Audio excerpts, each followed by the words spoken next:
RFM, la chronique du jour. La chronique économie sur le nouvel accord de pêche qui lie le Sénégal à l'Union européenne. Il contient beaucoup de faiblesses, mais c'est mieux que le statu quo qui prévalait jusque-là. Makumba Bey.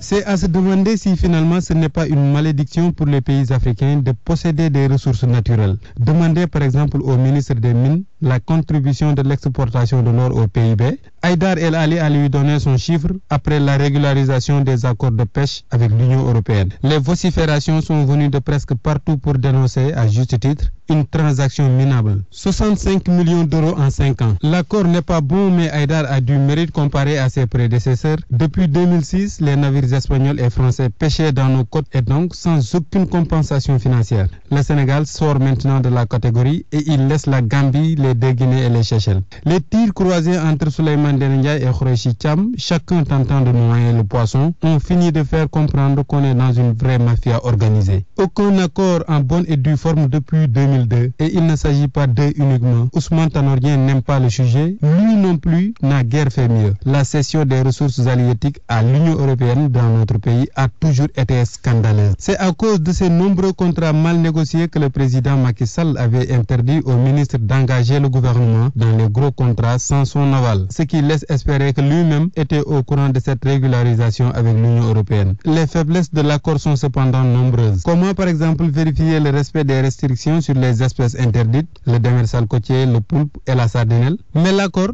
pêche surtout au plan financier. Quand le Sénégal amasse 75 millions d'euros en 5 ans, la Mauritanie encaisse 70 millions d'euros par an, le Maroc 30 millions d'euros. Dans une économie faible et morose supportée par le secteur primaire avec une production agricole en deçà des attentes, les ressources halieutiques devaient être au moins optimisées puisque rien ne marche à vive allure. Dans une récente interview, j'ai demandé au ministre Haïdar si cet accord n'était pas un pis-aller. Il m'a répondu que c'était un très bon accord. Espérons qu'il se trompe de bonne foi, mais ce n'est guère rassurant.